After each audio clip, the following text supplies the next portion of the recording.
We're approaching the general election this November. We'll choose either to re-elect Governor Gretchen Whitmer or elect a new governor and Republican challenger Tudor Dixon. And of course, whenever we're discussing politics, it seems like these days it's more of a fight and an argument than it is a discussion on the issues of the day. One local organization is looking to change that, and that is the Center for Civic Engagement at Oakland University. They are holding their upcoming Civility Day coming up very soon. And joining us now to talk about that event on October 25th is Dave Dulio, as well as Nolan Finley from the Detroit News as well. Thank you both for being with us today. Thank you, Tyler. Yeah, thanks for having us, Tyler. Appreciate having both of you on. Let's start with you, Dave. For those that aren't familiar with the Center for Civic Engagement, just tell us about the organization that is hosting this event. Yeah, sure. Very quickly, the Center for Civic Engagement was started 5 years ago now with the intention of making Oakland University known as a convener of conversations about issues of public importance. But of course, when we have those conversations, we want to have them in the right way, right? We want them to be civil, respectful, deliberative, and productive. And that's really where an ongoing relationship and partnership with a project that Nolan Finley and Stephen Henderson are doing, the Civility Project, that has taken this message of civility throughout Southeast Michigan, across Michigan, and even across the nation. We've worked with them many times, and we're delighted to host Nolan, Stephen, and a number of other speakers on October 25th. And so, Nolan, as you and Stephen are directing the Civility Project and partnering with the Center for Civic Engagement on Civility Day on October 25th, 9 a.m. to 4 p.m. at Oakland University at the Oakland Center, I think the big question we go back to, and so many people are curious about, and it's a very broad question, is where did we really go wrong? Or where did things really change to be what kind of is the status quo now in discussing politics, where it's my side versus your side, and there doesn't really seem to be a whole lot of that middle ground, having informed discussions on these issues between people of different political beliefs.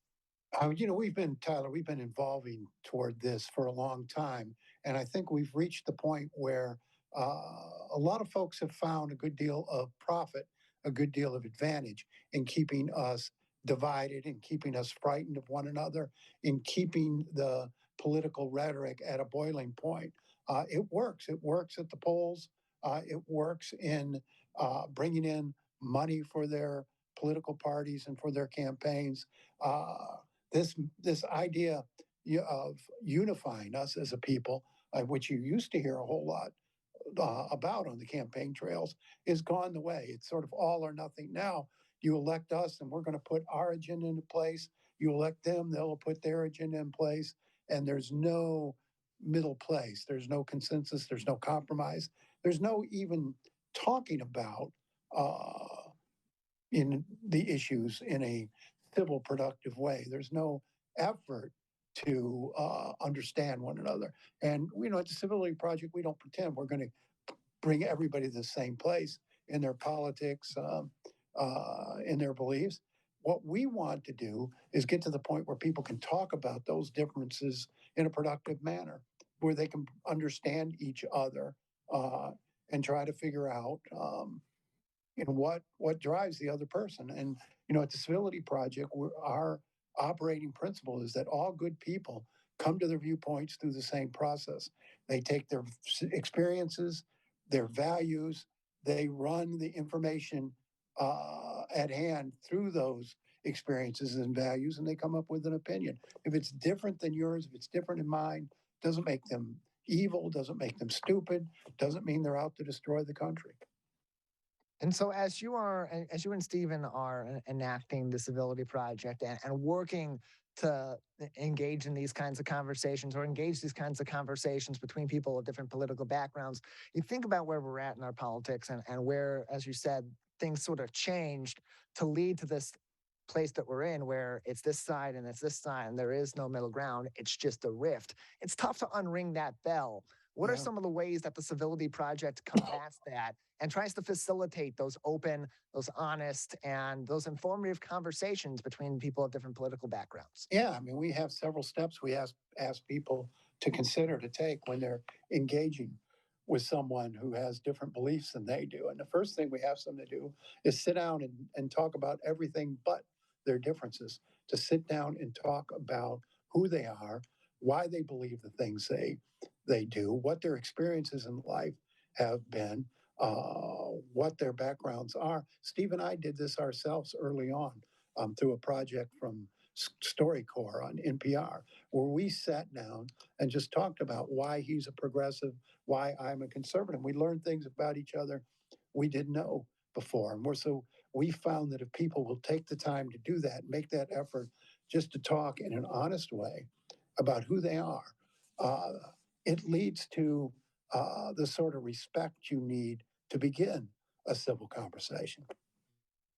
DetroitNews.com to read all the articles from the Detroit News. We're joined by Nolan Finley. He is the editorial page editor with the Detroit News. Also joining us from Oakland University Center for Civic Engagement is its director, Dave Dulio, on today's edition of the Megacast. And so, Dave, for your organization, partnering with Nolan and with Stephen for Civility Day, what does that add to the curriculum that your organization is providing in the Oakland University community, but also to the greater community as we go into another political season, especially following up the major political season of 2020 that really had some serious ripple effects on the electorate?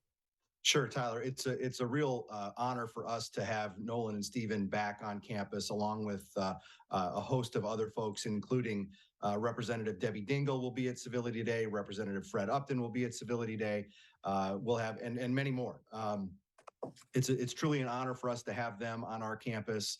What it does is it just shows the alignment that is out there between organizations like the Center for Civic Engagement and the Civility Project. And your question to Nolan there about how they go about this fits into something that we do at the center too. And before every event or program that we hold, we go through our tenets of civic engagement and productive dialogue. And these are not at all controversial, right? They're simple things that we can do.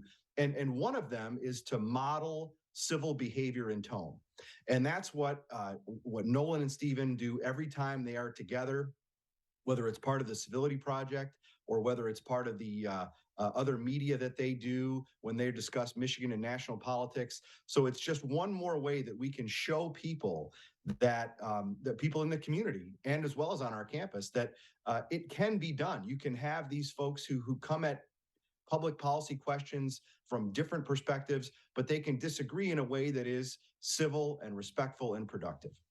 So then, Dave, the question from people that are outside this organization or aren't political moderates, like I'm very open about being, they may look at something like this and say, well, I don't want to talk to people from the opposite party of mine. They don't like me. They don't agree with my politics. All we're going to do is agree to disagree at best. But from your perspective, and Nolan, you can feel free to chime in on this also. Sure. What about that sort of mindset? What can something like this, these kind of engaging conversations with people from different points of view, do for somebody that has their set political points of view, especially in today's age where there is so much vitriol, it seems, in the political realm? Yeah, I think one of the great things about the Civility Project that Nolan and Stephen do when they give these presentations is they show that when you understand where somebody else is coming from in terms of their ideas and their beliefs, there's a lot more acceptance, right? When you understand why somebody thinks the way that they do, they're much more likely to accept your position as well. And it's I think on a very practical level, right? I mean, we've heard stories, you've heard them too, about how people have lost friends or even lost the ability to talk to family members about important things in their lives because they have such rancorous disagreement.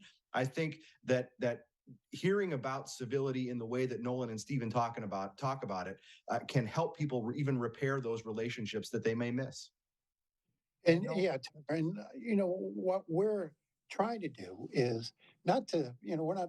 It goes beyond just being nice and committing to being nice. Everybody can do that. We're asking people to commit to trying to understand and to drop their assumptions, because when we're not talking to each other, we're filling that space with assumptions. And I'll give an example early on. And when this idea started forming for Steve and I, years ago, we were up on Mackinac Island for the Michigan Republican Party state convention. Steve was covering it, and as was I. And late one night, we're after the sessions, we're having a drink in the bar, and Steve and I are sitting together. And I get up and walk away, and these two women pounce on me and said, "That's Stephen Henderson you're talking to. How could you be friends with him? He's just so awful. We hate him." And those words hit me pretty hard. We hate him. And I asked them, I said, "Do you know him?" And they said, "No, we've never met him." I said, "Well, how do you know you hate him?" "Well, we just don't like the way he thinks, the way he writes." I said, "I'll tell you what, go over and take my seat and sit beside him for a while and talk to him." It was an hour and a half later. I had to pull Steve away from them. And as we were leaving, I asked him, I said, "Well, what do you think?" And he said, "Oh, he's just great. We love him." And in an hour space, nothing had changed about the way Steve thought. Nothing had changed about the way they thought, but they took the time to talk to each other and get to know each other. And they found that, okay, he's about more than just the way he thinks and what his politics are. And that's what we're trying to do, is to, is to chase these assumptions and get people to commit to not making the assumption that they hate someone based on their political views, because that's where we're at today. We just flat out hate each other if we're on the opposite side of the political aisle. And so, we take our inspiration from, Dr. Martin Luther King, and I'll paraphrase. He said, we hate each other because we don't know each other. We don't know each other because we don't talk to each other. And, we're trying to teach people how to talk to each other in a way that they can come to know each other and respect each other despite their differences. We appreciate both of you coming on and telling us about this. Civility Day at Oakland University's Oakland Center through the Center for Civic Engagement is October 25th, 9 a.m. until 4 p.m. You can register on oakland.edu/CCE. Free for you students at Oakland University. For the rest of the public, $25. Thank you both for being with us. Thank you, Tyler.